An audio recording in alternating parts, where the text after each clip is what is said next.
Hello बच्चों।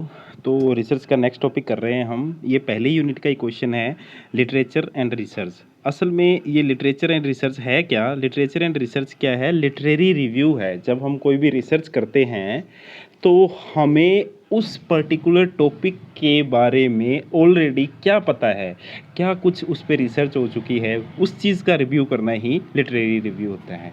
तो उसकी क्या इम्पोर्टेंस है वो हमें इसमें लिखनी है।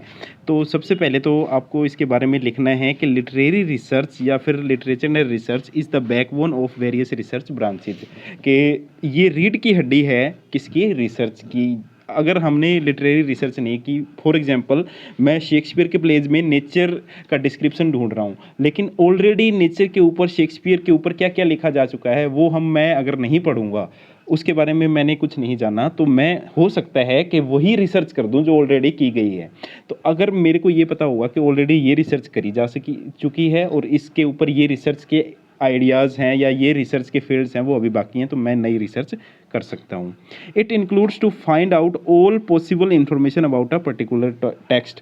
तो इससे क्या है, एक पर्टिकुलर टेक्स्ट के ऊपर कितनी पॉसिबिलिटीज़ हो सकती हैं वो हमें पता लगती हैं। कैसे कि भी जो पहली पॉसिबिलिटीज़ थी ऑलरेडी जो रिसर्च की जा चुकी है उसकी पॉसिबिलिटीज़ और नई क्या पॉसिबिलिटीज़ हैं ये हमें पता लग जाएंगी। किससे? अगर लिटरेरी रिव्यू करेंगे तो हम, यानी शेक्सपियर के ऊपर क्या लिखा जा चुका है उसको हम पढ़ लेंगे कि भी ये चीज़ तो लिखी जा चुकी है, ये चीज़ बाकी रहती हैं, तो हम नई चीज़ हैं वो खोज सकते हैं। To analyse a topic with various technique, उस पर अलग अलग टेक्निक लगा के हम कोई भी टॉपिक है वो उसको एनालाइज कर सकते हैं। अब इसमें कौन कौन सी टेक्निक यूज की जाती हैं लिटरेरी रिव्यू में?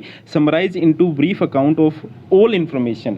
शेक्सपियर के प्लेज की जितनी भी इंफॉर्मेशन है उनको आप समराइज कर लेते हो, उसको समराइज करके आप लिख लेते हो ताकि वो चीज़ आपको अपनी रिसर्च में काम आए। तो ये पहली टेक्निक है। फिर है synthesise the information by reconstructing and organising. तो जिस तरीके से वो इंफॉर्मेशन हमारे पास आई है उसको रिकंस्ट्रक्ट करते हैं, उसको अलग तरीके से हम कंस्ट्रक्ट करते हैं और उसको रीऑर्गेनाइज नए तरीके से उसके ऊपर हम सोचना शुरू करते हैं।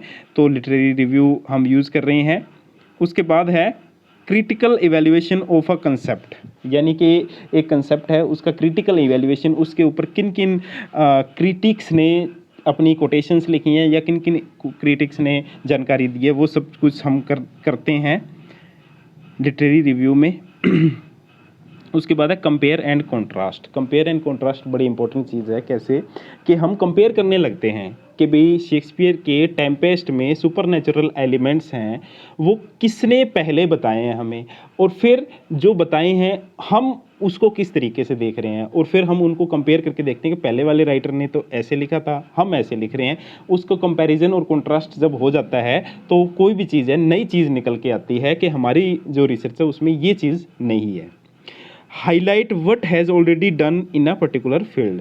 तो लिटरेरी रिसर्च हमने पहले ही देखा था कि इससे हमें क्या पता लगता है कि भी ऑलरेडी क्या चीज़ लिखा जा चुका है, वो हमें इससे लिटरेरी रिव्यू से पता लगता है कि शेक्सपियर के टेम्पेस्ट में ऑलरेडी सुपरनैचुरल एलिमेंट्स हैं, ये लोग ढूंढ चुके हैं और ये एलिमेंट्स ढूंढ चुके हैं। नई चीज़ क्या पॉसिबिलिटी है वो हमने ढूंढना है। Provides an overview of already available literature. तो जो ऑलरेडी अवेलेबल लिटरेचर का मतलब है कि भी किसी भी पर्टिकुलर चीज़ के बारे में हमारे पास क्या ऑलरेडी इन्फॉर्मेशन है वो हमें लिटरेरी रिव्यू से पता लग सकती है। तो बच्चों अगर क्वेश्चन आ जाता है कि literature and research, the significance of literature and research या लिटरेरी रिव्यू कुछ भी आ जाए, तो आपको सबसे पहले तो मैंने रिसर्च का क्वेश्चन बताया कि व्हाट इज़ रिसर्च, उसकी डेफिनेशन, एटिमोलॉजी सब कुछ आपको सेम लिखनी है। वो 1.5 पेज का क्वेश्चन लिखने के बाद फिर ये क्वेश्चन शुरू करना है आपको, तो आपका क्वेश्चन है वो बहुत अच्छे से अटेम्प्ट हो जाएगा। Okay, thank you very much.